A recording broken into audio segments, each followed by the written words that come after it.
Hello, my name is Marcus. I'm the compiler of a collection of therapy quotes entitled Psychoanalytic Self-Awareness Quotes. This is TQ 729 to 745. Therapy quote number 729, projective identification. Whether it occurs between a mother and her baby, analyst and client, or any two or more people, it proceeds in three stages. First, there is the fantasy of projecting a part of oneself into another person. Then there is pressure exerted via the interpersonal interaction such that the recipient of the projection experiences pressure to think, feel, and behave in a manner congruent with the projection. Finally, the projected feelings, after having been psychologically processed by the recipient, are re-internalized by the projector. Okay, so this is the lightest, most benign, perhaps the most common use for projective identification. Some people say that all communication includes it, at least to some degree. One author says it's not even possible for communication to take place without it. But it's very benign. All he means is that the person may be having a thought or feeling that is not aware of. And what he does is he just, out of unconscious fantasy or unconscious projection, he finds himself thinking that the other person has this thought or feeling. Now the other person, the recipient, senses something but is not sure what it is. Now, in the interaction between the two people, the projector is going to behave in a way or talk in a way with the assumption that the other person has that thought or feeling. Now the recipient is thinking about all this, so he's psychologically processing it. Okay, so he's symbolizing it, mentalizing it, putting some concepts around it, linking it up with other ideas. So he's digesting it, let's say. Okay, so he's done all that. Now the projector re-internalizes the result. Okay, so for example, let's say the person is feeling, maybe he's in a good mood, but he's not sure that he's in a good mood. He senses he might be in a good mood, let's say, or he's not sure if it's okay to express that he's in a good mood. So he just assumes that the other person is feeling good, interacts and talks in a way with the assumption that the other person is feeling good. The recipient is thinking about all this. He's feeling good. Yeah, I guess it's okay to feel good.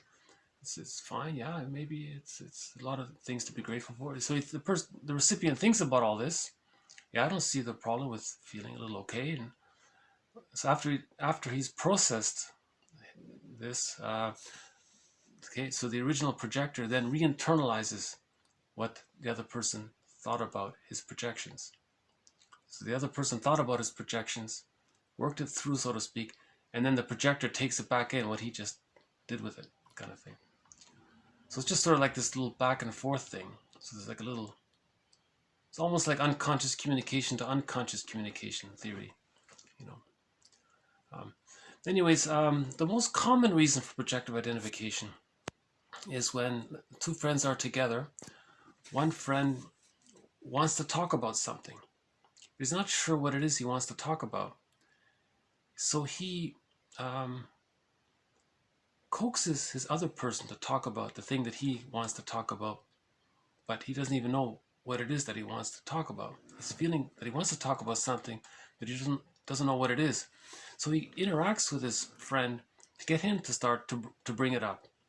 So the friend might say, I'm feeling a little anxious for some reason. I'm wondering if you too are maybe feeling a little anxious about something.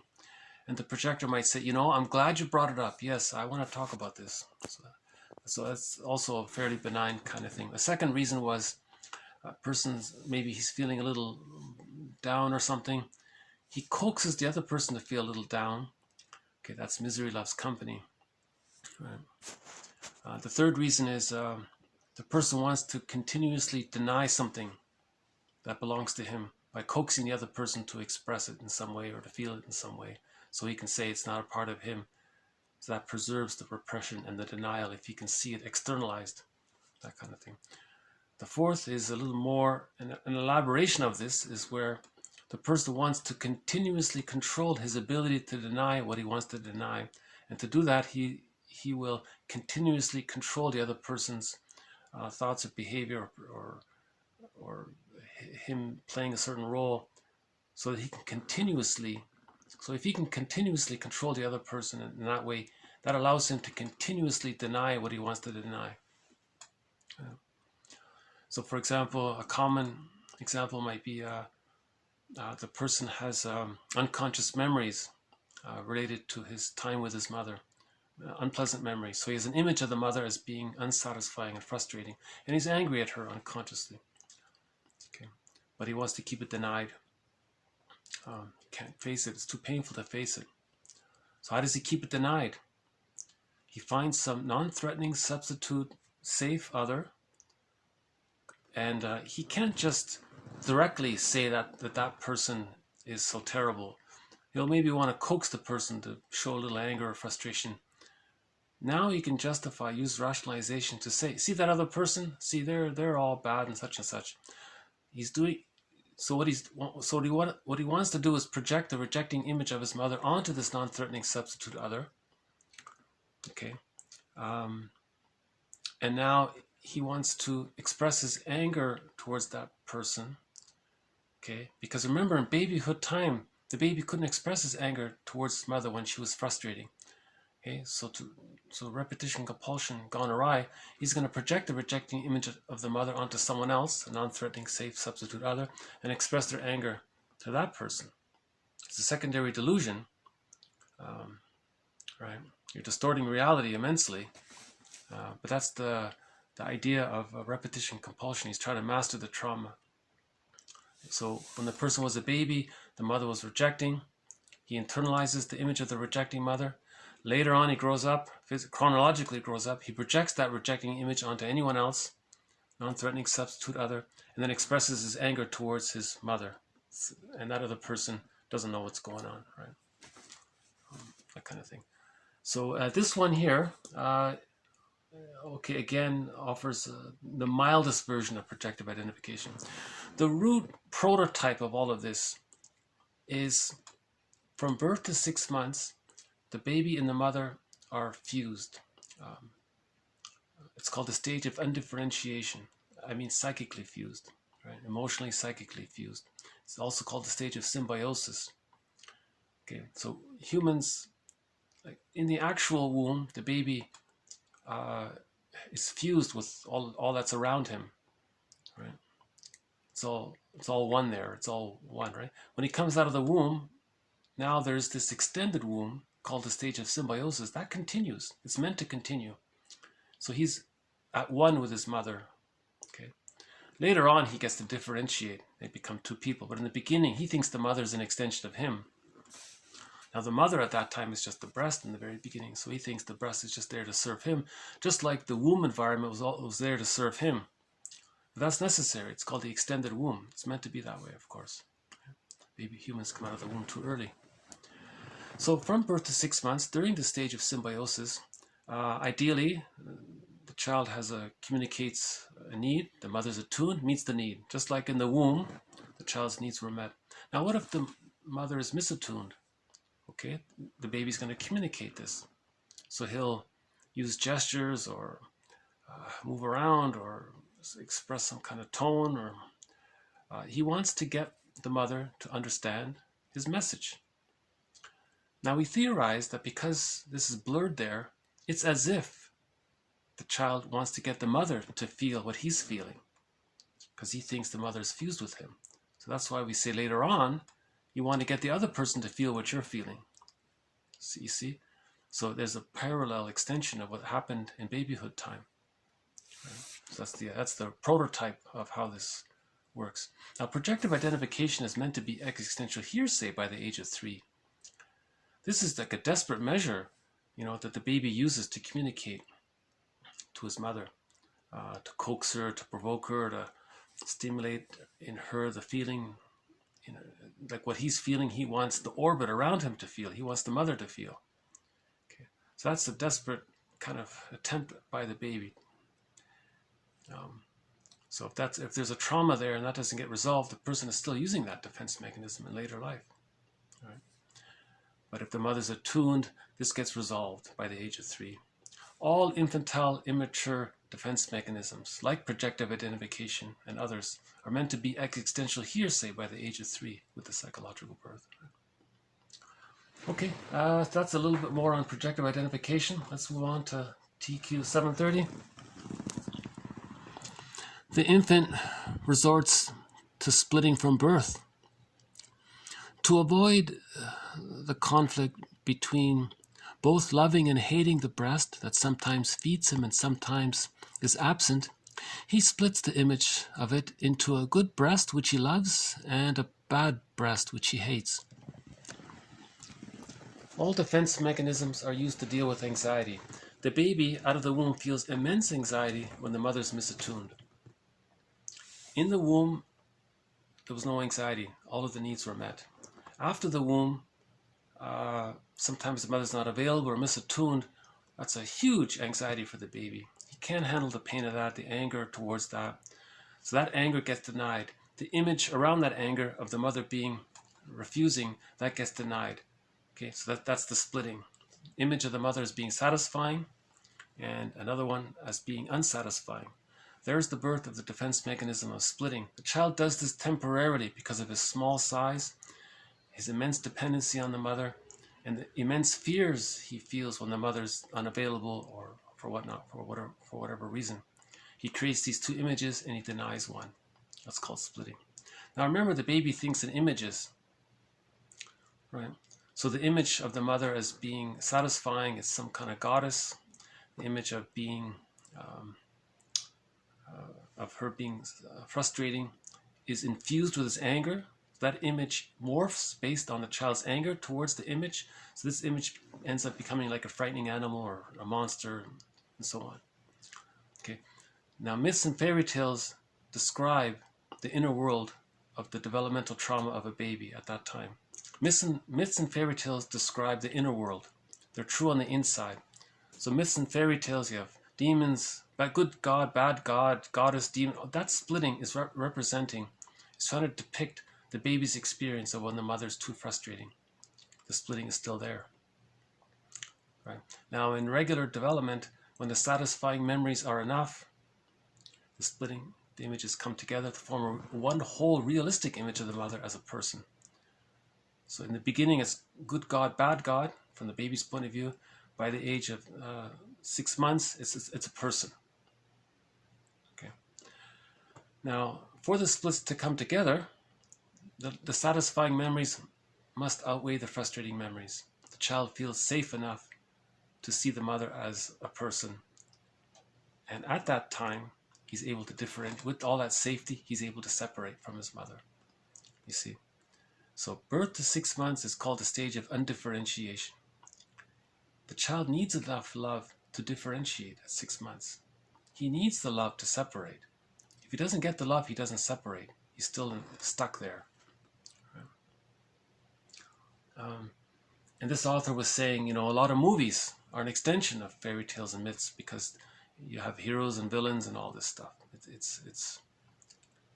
The prototype is from the fairy tale motif of splitting, the psychological motif of splitting, which represents the developmental trauma of when the mother was too frustrating or unavailable for whatever reason. So again, ideally, baby comes out of the womb, the baby's bonded to the mother, the satisfying memories are there, the child receives enough love. With that enough love, he feels safe enough to separate. Now we say that at the age of 6 months, love and gratitude has entered the picture. You see? Because he was able to separate. You need the love to separate. So we say that since he got enough love, he was able to separate. Since he separated, we say he got enough love. So love and gratitude have entered the psychological picture as evidenced by the fact that he separated. That's a huge accomplishment. You want the child to separate from his mother. That's the seed for mutuality in future life, to have that differentiation there.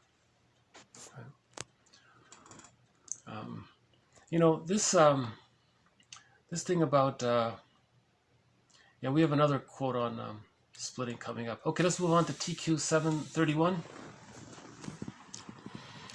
One of the main defenses against envy is devaluation. As Melanie Klein notes, quote, defense against envy often takes the form of devaluation of the object. The object which has been devalued need not be envied anymore. Okay, so this is a good follow-up to all of our previous quotes on envy and the narcissistic pattern. The last video covered this to some degree. So just to follow up on it, when the frustrating memories with the mother outweigh the satisfying memories, the split is still there.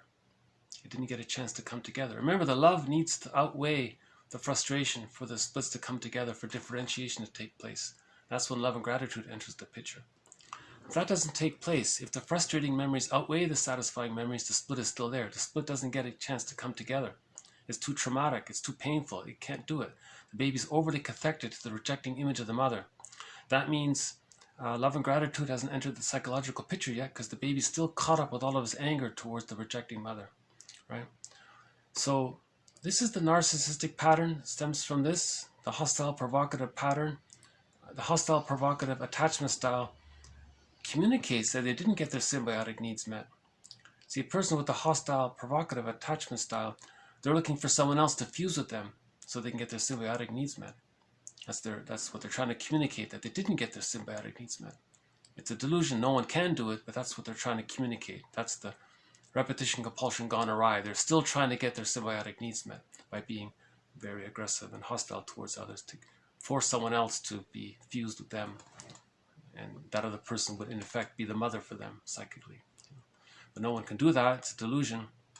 So they're very hostile and aggressive. Okay, so in repetition compulsion, we repeat and don't remember, or we talk and heal and remember, right? So, okay, so the most common pattern that arises out of this defense mechanism, unresolved splitting, is the narcissistic pattern. How does the baby deal with the mother being so rejecting, impinging, engulfing, and all that, using the child and so on? One theory is that he identifies with the aggressor. Because they're blurred there anyways already, they haven't differentiated, so he easily can identify with her. Okay, now he's her, right? So he's lost himself. That's a huge sadness for the child, to sacrifice his real self to then just be an extension of his mother, right? And then go on and now, what does the child do? If he identifies with the aggressor, that's trauma. He's going to do to others what his mother did to him. From the baby's point of view, if the mother's rejecting them, the baby feels devalued, shamed, humiliated. Now he identifies with the aggressor, grows up, and then devalues others to communicate that when he was a child, he was devalued. Okay, that's why he's devaluing others, to say that when he was a child, he was devalued. And again, the baby interprets mother's misattunement as being devalued, and so on. So with the narcissistic pattern, there's a developmental trauma of him not getting enough love. The baby's understanding of enough love, okay, Klein says that the baby relates to the mother in the very beginning, not to the whole mother, but just to the breast. The child's understanding of the breast is an inexhaustible flow of goodness. So he had a wish to receive an inexhaustible flow of goodness, because at that time, that's his understanding of what he needed. Now, he didn't get that. He never reached satiation. He never got enough love. Right? Now, when there's a developmental trauma, you want to communicate the problem. You want to talk about it. So how does he communicate that he didn't get enough love? Okay. Now, the wish for enough love is too painful to admit. Okay, but you want to communicate it nonetheless. So there's what's called counterphobia. To stay in touch with the unconscious wish or the unconscious message that the person didn't get the inflow of goodness, okay, he has a phobic reaction to that. There's what's called counterphobia or reaction formation. He's going to do the opposite. If he does the opposite, That's his way, that's the theory of him staying in touch with his unconscious wish to communicate the wish that he had as a baby. Okay, so he needed an inflow of continuous love. He didn't get it. Now he's going to act out a continuous outflow of anger to continuously express that he wanted the continuous inflow of love. You see? So that's the communication aspect of this development of his hate. Okay, so that's called reaction formation. You're doing the opposite of your unconscious wish, which is to be in touch with the wish in this case, right? So there's the hate. He's going to continuously express all of it: negativity, scorn, bitter irony, negative, all that negative talk and all that negative opinions and so on, right? He's extremely cynical and sarcastic, just pretty much constantly endlessly putting people down, right? So that's the continuous expression of hate, to continuously stay in touch with his wish to communicate the wish that when he was a baby, he wished for the continuous inflow of love. You see, it's like a parallel, reverse parallel thing going on. So he can stay in touch with the unconscious wish. It's called reaction formation. Now at the same time, because of the developmental trauma of him not getting the love that he needed, okay, to master that trauma, he wants to receive the goodness, so there's greed, but this time he wants to possess it, because the trauma was the baby just wanted to receive the love. He didn't want to own anything, he just wanted to receive the love. Now the person thinks, well, how do you master that? Well, you better own it. Now he wants to own things, material. Okay, remember, money and material both come from the root word mater, Latin for mother. So money and material is greedy for these things, and it's continuous. Okay, because he's chasing the continuous flow of mother. So he's continuously grabbing and trying to control it this time and own it this time. Again, a secondary delusion, but that's what he's trying to communicate. That's what his greed is about, trying to get the love that he didn't get. And it's insatiable. Klein calls it introjective destruction, because he will continue to do it until all the goodness is gone. Now, if he sees something that represents goodness and he can't take it in or own it, he'll hate it. That's called envy. Envy is hatred of the good. Now, if he disparages the goodness or puts it down or sees it diminished, he feels glad, gleeful. That's the Schadenfreude. Right? One extreme version of this, the more malignant version of this, is called Iago, a character from Shakespeare, right? Iago. He was envious of everybody, so he spreads rumors and secrets and had everyone against each other, and he sat back and laughed at it all, because he was envious of everything and everybody, because everything out there he was envious of. That's like a very extreme version of it. There's an article about Iago as being the poster boy of sadism or something, or Schadenfreude, I should say. The article used that term, but I think for this series we'll just say Schadenfreude. So there's the envy. So if the person is envious of something, it's painful to be reminded of not getting the love that he didn't get. It's painful to seek goodness because it reminds him that he didn't get the goodness, so he's got to put it down. So devaluation is devalued, and if it's devalued and diminished, it's no good, he sees that it's no good, then he's not envious anymore. He can be relieved of that, you see? So at the same time, you see how the greed and hate work together? He wants to take in everything good. At the same time, he's hating everything. He wants to take in everything good, and at the same time, he's hating everything that's good. It's acted out if he doesn't get it, kind of thing. Like in the last video, there was the relationship between the person with the narcissistic pattern and the person with the codependent pattern. The person with the codependent pattern is capable of love and gratitude, but they're fixated. Their fixation is rejection at support for their psychological, for their individuation. Right? And so they try to love with the narcissistic pattern, the fixation is fixation at the rejecting level. They were rejected enough love.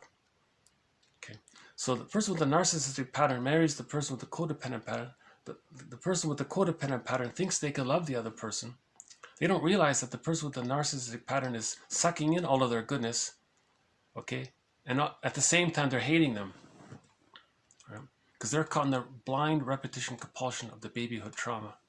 They're not capable of love and gratitude at that time. Right? That's the theory. Like Robert Bly says, 30% of what you're about to hear, okay, is wrong. It's up to you to figure out which 30%. It's all theory here. Okay, so a little bit more on envy. Let's move on to TQ 732. Since the bad breast is seen as unambiguously bad and quite distinct from the good, he suffers no depressive anxiety. So let's take the example with the person with the narcissistic pattern. When the codependent partner stops serving him, let's say, he can hate that person and devalue them and doesn't feel bad about it at all.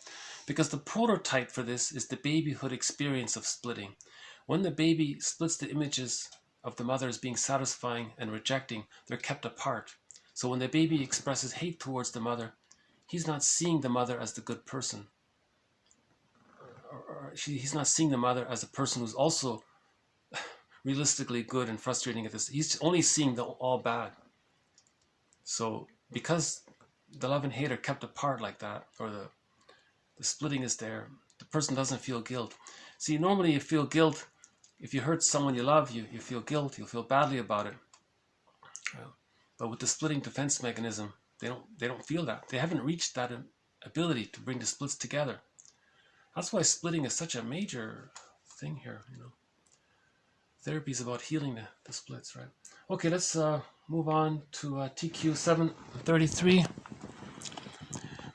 He proves that he can achieve love, then he doesn't care for it and throws it away, which is a defense mechanism of pseudo-aggression against the deep-seated masochistic wish to reduce the mother to absurdity. Although he is unconsciously, continuously concerned with his having been unloved in the pre-Oedipal situation, the amount of love actually received in childhood is not the determining factor. The real cause of his oral fixation, or fixation at the rejection level, is his inability to overcome the disappointment to his infantile megalomania. I think the context was with the playboy and the playgirl. They can attract love from all these people, then they reject them. Okay, so they're rejecting the mother, they're trying to show up the mother's never good enough, so no other person is good enough, kind of thing. But what he's saying here is that the baby, remember the stage of symbiosis? The baby needs to be treated like a little emperor or god, right? We imagine that the baby in the womb feels like a little king or a god. Everything is met. Okay. In the extended womb, it's meant to continue. It's an extended womb. So we call that infantile megalomania. He needs to get his infantile megalomania needs met from birth to 6 months for it to be resolved. So we call that his symbiotic needs. He needs to get his symbiotic needs met. He needs that extended womb to differentiate. If he didn't get that, he's enraged. So he's going to refuse everybody. So the playboy or anyone with the narcissistic pattern, theoretically, will hate or devalue or reject, in the case of the playboy, others, because they're trying to say, look, mother, I can't accept anything related to you or love, because he's more invested in expressing his anger that he didn't get his symbiotic needs met. So I think that's the idea there. I think I think this author is quoting Burglar. Some of Burglar's jargon is in there as well. Okay, let's move on. TQ 734. I realized how failure to be true to oneself, I realized how failure to be true to myself resulted in being false to others. Okay, so being caught in the repetition compulsion of repeating the childhood trauma, is he being true to himself? if he's not aware of it, he's not talking about it, it certainly doesn't, to the other person, it certainly doesn't feel like it. You know? To be true to himself would be to talk about what happened rather than to deny it and just keep repeating it. You know, that kind of thing. Okay, TQ 735. There exists a formidable universal psychological resistance to the idea of a depriving or abusing parent, since unconscious identifications with parents are the cornerstones of our identities and our self-esteem. That's especially the case with the person with the narcissistic pattern who's identified with the aggressor. They've become the mother, so you can't criticize the mother because he thinks you're criticizing him. That's his identity. You know. So there's a formidable universal psychological resistance to the idea of a depriving parent. TQ 736. Is it true? Are you sure? Turn the thought around toward the self, its opposite, a reversal. The quote turnaround gives you an opportunity to experience the opposite of what you claim to believe. You are invited to find at least 3 specific, genuine examples of how each turnaround of a rationalization, projection, belief, etc. is true in your life. Okay? So in that example just given in TQ 735, there exists a formidable universal psychological resistance to the idea of a depriving parent. So let's say the person doesn't believe that. Impossible. No, mothers are all good. They're all goddesses. Impossible. Mothers can't be depriving. Okay, so he's saying the self-help exercise here is turn it around.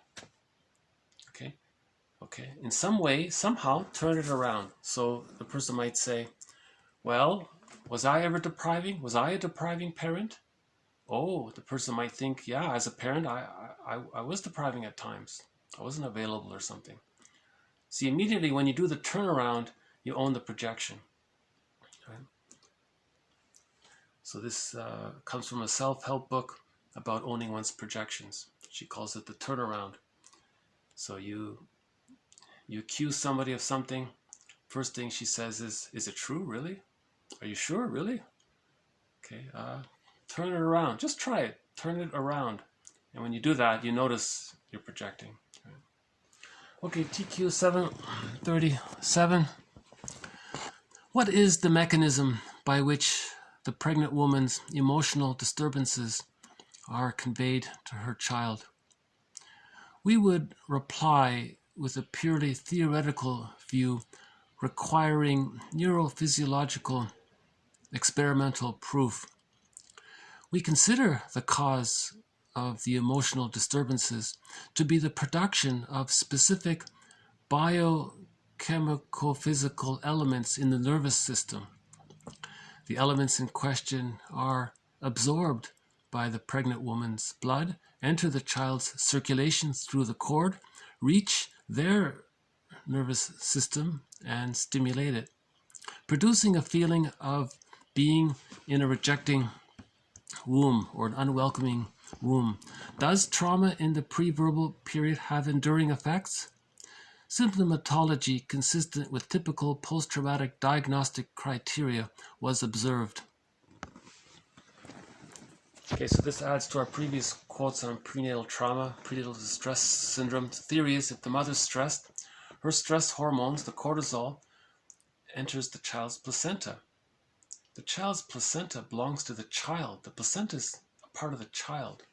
The cord belongs to the placenta, which is also a part of the child.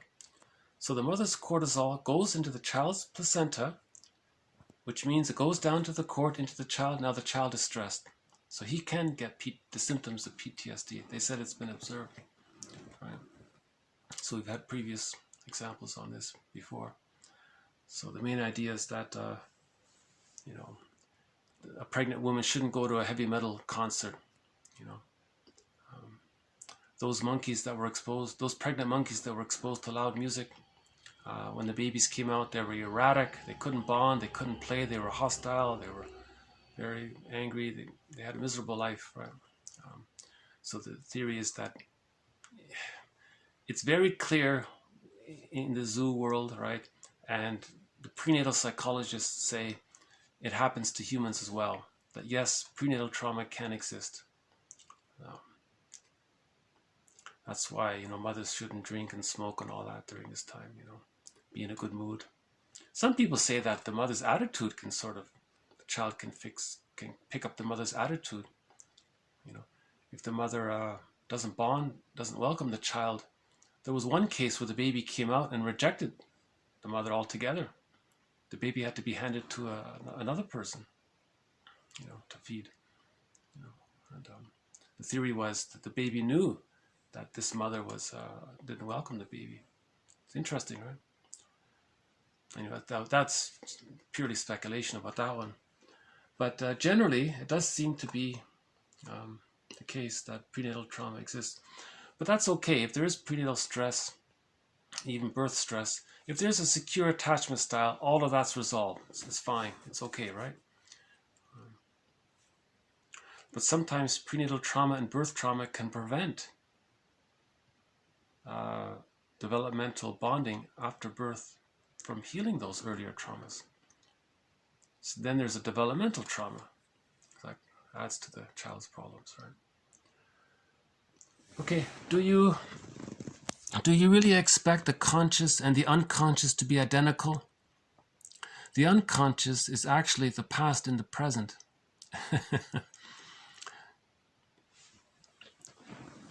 Okay, so all that happens in the womb and at birth and during the first 3 years, okay, all those memories, that's in the unconscious. What the conscious, oh, hold on, I think we got one of the birds here, I'm not sure. Let's see. Oh, I scared him off. It's up in the tree there. Okay, maybe he'll come back. Huh? Nice to see the blue jay. Okay, the unconscious is actually the past and the present. So Bergler has this metaphor that every neurotic, meaning anybody with a developmental trauma or anybody with an insecure attachment style, okay, carries a record with him, one of those music disc records. And he carries it with him everywhere he goes. Every time he sees a record player, he spins off that record. So he brings the past into the present. Repetition compulsion. He's trying to master the trauma. Again, that's the theory of repetition compulsion. You repeat the trauma to see if you can somehow handle it or master it or digest it or process it. But after the age of 5, it goes awry. It can't be done. You see. The person with the hostile provocative attachment style, who's always aggressive and hostile towards others, can never find someone to be the mother that he never had. Can never make up that. It can't be done. Okay, no one can travel back in a time machine to undo what happened. You can't see. That's what he's sort of thinking he's going to try to do, to go back in time to get what he didn't get, that kind of thing. But it can't be done after the age of 5, right? Okay, a little bit on transference. Okay, moving the past to the present, transference. Unrealistic roles or identities unconsciously ascribed, okay, reactions derived from earlier experience. Okay, in other words, transference is you're bringing your childhood situation into the present with the therapist. So that little room there, apparently, with the therapist and the client, that kind of replicates, that little dyad represents the dyad between the mother and the baby. So in the therapy situation, that's going to come out.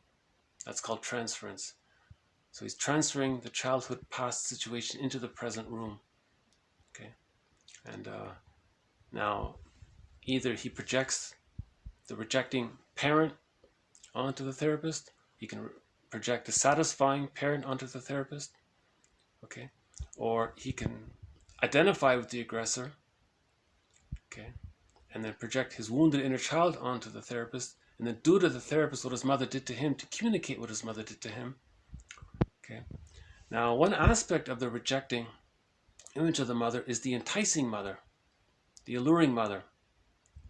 So we have the satisfying image of the mother and the unsatisfying image. Fairbairn says this unsatisfying image of the mother further splits into the enticing mother and the rejecting mother, because the baby felt enticed at the hope of getting his needs met, and then it was rejected.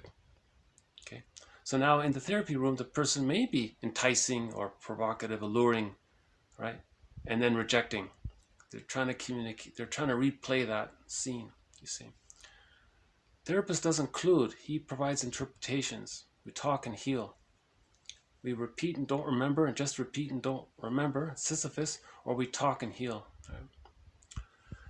Okay, transference also. It's unrealistic roles or identity unconsciously ascribed. Okay, misidentification. Inner and unconscious relations with one's first libidinal objects are externalized, an attempt to revive and reenact situations and fantasies of one's childhood. Okay, not only does transference entail the recreation, the reenactment of archaic wishes, but that many of these wishes are repressed.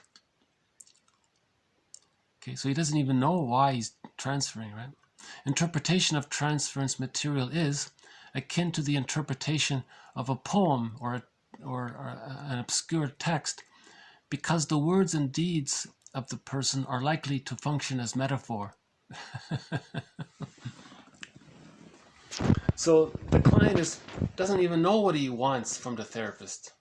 You see, the baby needed the mother's love. Now the client, he's repeating the babyhood situation, but he doesn't remember. So what does the client want? He can't want what the baby wanted back then. So what does he want? You see? So it's all very metaphorical, he's saying. So the therapist has to regard all of this behavior and ideas from the client as an abstract poem, and he's got to figure it out. How do I interpret this? He's probably thinking. That's called interpretation. So that's their trained skill, apparently. Okay, again on transference. Transference is an attempt at reparative mastery of the traumatic failure of the infantile dependence displaced to substitute objects. Okay, so that's a nice brief little summary of it. He's trying to repair what happened in childhood. So again, there's the repetition compulsion, the positive intention. Okay, so there's a traumatic failure of the infantile dependence. Now he's going to displace that, transfer it, misplace, displace, wrongly place onto non-threatening substitute others. All right.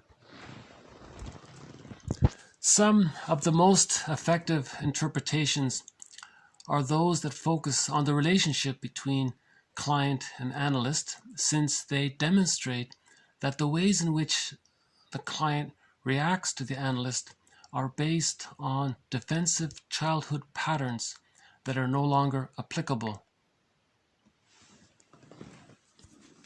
Okay, so that's called the transference interpretation. Okay, so the client has brought his childhood scene into the present, is reenacting it to try to master it. Okay, it's no longer applicable to try to do this, so the interpretations try to show this, to try to make that clear. TQ 742.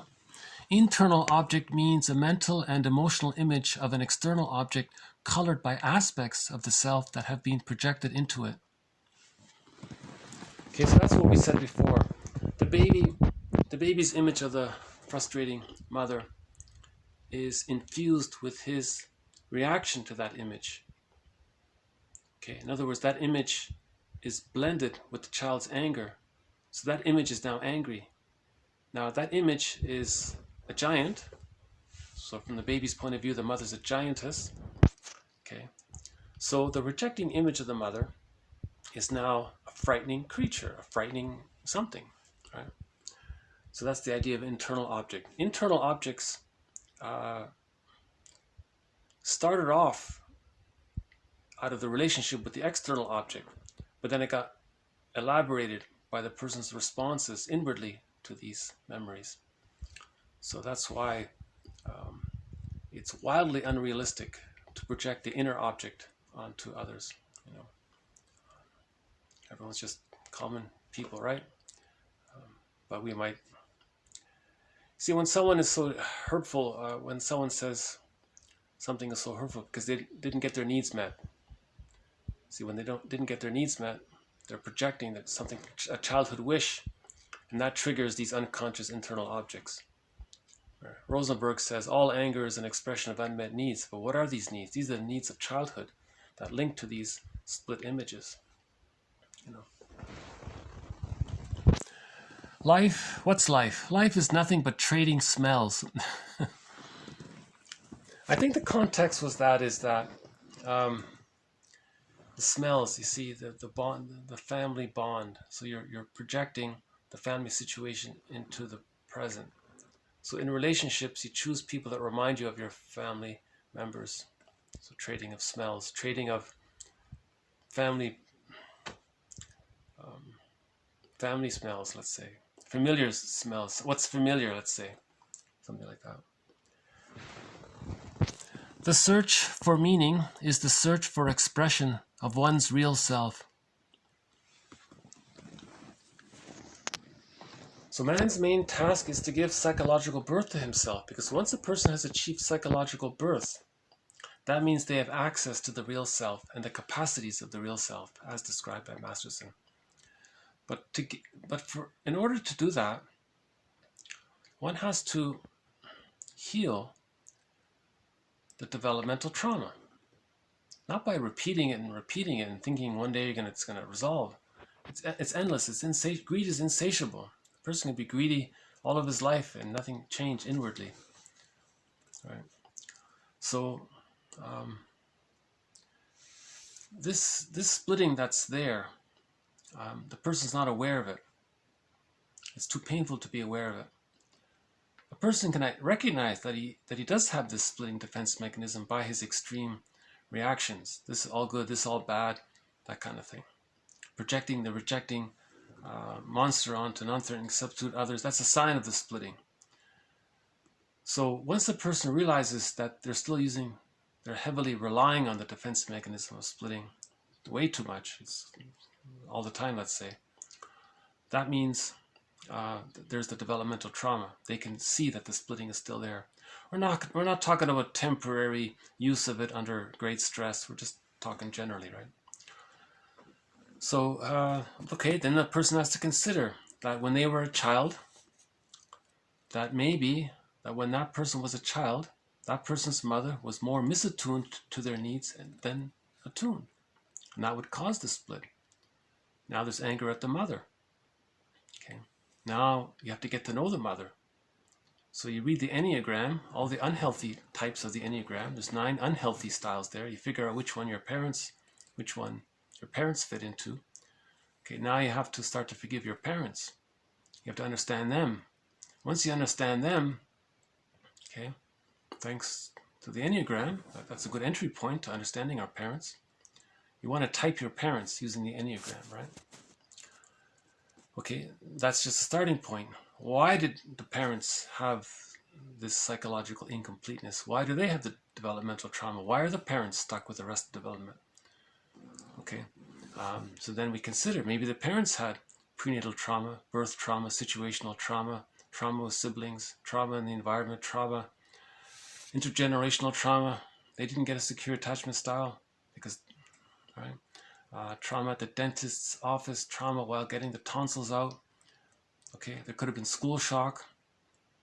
There could have been, sudden relocations or something. There could have been all sorts of traumas the parents may have had. So we have to get to know our parents. That's going to bring up the feelings, our own feelings. The willingness to heal and forgiveness are the same. The willingness to be happy and forgiveness are the same. Reparation of the other and reparation of the self are the same. Once we face the genuine anger at the parents, because for a period of time in grief work, there is anger at the parents. That's natural. That would be a natural feeling. Okay, that now you're acknowledging the hidden ambivalence. Now you're facing the splits.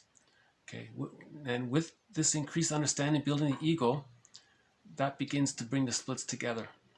Now you're giving yourself enough love, called self-reparenting. You're giving yourself enough love.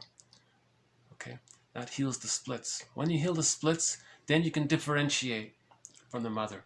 That's called getting the key out from under mother's pillow. You have to heal the splits to do that. When you heal the splits, you differentiate. That means your life force is decathected from the rejecting image of the mother, and the life force can cathect to the self. Once the life force cathects to the self, okay, sufficiently, that's called a psychological birth. This normally happens with a secure attachment style. In regular development, the child differentiates at 6 months, then he gets to know himself with his life force more and more so connected to himself. At the rapprochement subphase of the separation individuation process, he can explore further and return to his mother or parents for emotional refueling as needed. Enough of these positive memories form a part of his structure called the holding interject or the internalized good object. That means he feels so much safety within. He's internalized so much love, he has enough safety within. Now his life force can be cathected to the image of the self. With this inner life force connected to himself, he feels safe enough. That's called ontological security. That's called basic trust. With this inner basic trust, he now feels safe enough to get to know himself. Now he has access to the real self and the capacities of the real self. Once you express from the real self, that's meaning, Masters. That's the meaning of life. You find meaning in life when you find that part of yourself called the real self. The real self is a part of the person. It's not the whole person. It's a part of the person. You want to find this part. But this part, you only find it, okay, with the psychological birth. Man's main task is to give psychological birth to himself. Okay, so to do that, we have to forgive the parents, face the feelings, heal the splits, differentiate. Right? And one of the capacities of the real self is to know your unique individual wishes. Then you can express them and set goals from there. You see? Now these goals express your real self. That feels very meaningful. It feels very fulfilling because you're connected to yourself. You're expressing your uniqueness. Everyone's a little unique. You want to express that. You want to find that express. Now, with the developmental trauma, the person doesn't set goals from the real self. Any goals he may set is to continue his repetition compulsion. Maybe he wants to buy more of whatever it is. He's setting goals like that. Berger calls that misleading. Goals for a defense mechanism, not goals from the real self. You know. Okay, one more here. We'll end on Goethe, four-dimensional man. The greatest difficulties lie precisely where we are not looking for them. Okay, the greatest difficulties lie precisely where we're not looking for them. Okay, we're not looking for them. So remember Robert Bly's metaphor, by the age of 5, so much of who we are gets put into this bag behind us. We call that the shadow self. The feeling self goes in there. The psychological birth goes in there. The real self is in there. The path to the real self is in there. Awareness of our ambivalence towards the mother is in there. Awareness of all of our defense mechanisms, that we're using these defense mechanisms, that goes in the bag. Awareness of that we're repeating and not remembering, that goes in the bag. Our ability to put words to our feelings, that goes in the bag. Our ability to link ideas, maybe that goes in the bag as well. Someone called that a taxon linking. When there's trauma, your ability to link gets broken up. So the awareness of that goes into the bag. So much of who we are and aspects of ourselves goes into this bag. Okay, and Robert Bly says we spend the rest of our lives trying to get it back up, get this unconscious material and reintegrate it and synthesize it back to ourselves, get it back. Now this bag we drag behind us, sometimes it's called the shadow soul, the second self of the unconscious, the unbewusst, all that's unknown about ourselves. One poet says, it's the one who walks with us, who's not like us, but who is us. That's the second self. Another poet says, there's a stranger, there's someone living my life and I know nothing about him. Okay, again, that's the second person there. In literature, it's the motif of the double. I'm not sure if he means this, but one person uses the phrase dream body. I don't know if he means it this way, but if just temporarily, let's experiment with the idea of using that phrase. If it is the dream body that goes in there, I don't think so, but that implies that everything that's in the unconscious has energy. Prana, chi, wakanda, the life force, these parts of ourselves. This second self has energy too, So when we reintegrate it, we're getting our energy back too, that kind of thing. Yeah, I don't think dream body. I don't think he means that. I'm not sure. I have to look into that later, I guess. But anyways, we can. But it does offer a bridge to the idea that what we disown has energy. And so when we own our projections, we feel energy again. And the symbol for that, the metaphor for that, was that medieval image we showed last time. We still have it here. Hold on a sec. Right? So in this medieval image, right, the person on the left standing on the sun means ego, consciousness. That's called the masculine principle. That's what we're aware of. Okay, the feminine principle means what we're not aware of, the feeling self, standing on the moon. So it's the moon, it's shadow, we don't know it, it's dark, right? And then when we integrate what we don't know about ourselves, when we marriage it with our consciousness, and you see at the above, there's a spark there. And that dove is called the image of reconciliation. So that's inner peace. So we're searching for inner peace, we're searching for that inner union, that inner marriage. Okay, so we're looking, psychology is also called psychosynthesis. We're trying to synthesize the parts of ourselves. Right. Actually, one person said that. They said that now, okay, it's now 2000, I'm posting this in 2021. Someone said that we're entering the age of synthesis, which is interesting. That's something to consider, that there's enough consciousness about who we are. Enough self-help books have been written, enough journals, articles have been written, enough psychoanalytic books have. Now it's starting to. People are starting to understand about repetition compulsion and attachment theory and so on. Right. So in other words, we're healing. Right. So let's call it the age of healing. Let's say. Oh, okay. So the quotes are posted below. So we've had more on projective identification, more on splitting, more on envy. Okay, we need less of that, of course. So of course, when we heal the splits, of course, envy will be resolved because love and gratitude has entered the psychological picture. Right? Envy hates. If someone out there has access to the real self, one of the capacities of the real self is creativity and spontaneity and aliveness of affect and setting goals for themselves and being happy that way. That person will be envious of that, right? Because that represents goodness, right? So I think this author had the example of one psychology department was divided into research and admin. And he said that the people in admin were jealous or envious of the people in the research because they were having all the fun with the experiments. So the people in admins tried to sabotage something like that. I don't know the full story. Okay, more on prenatal trauma. More on infantile megalomania. One from Mary Woodman. Okay, the self-help exercise. Is it true? Called the turnaround. Okay, I think it's Katie Byron wrote that book. And more on transference. And one from Masterson, and we ended with Goethe.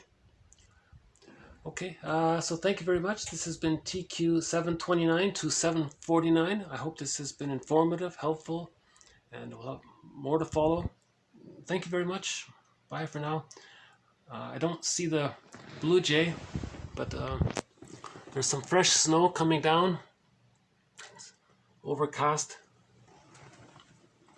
So maybe we'll see the blue jay next time. And I'll see you next time. Thank you again. Bye for now.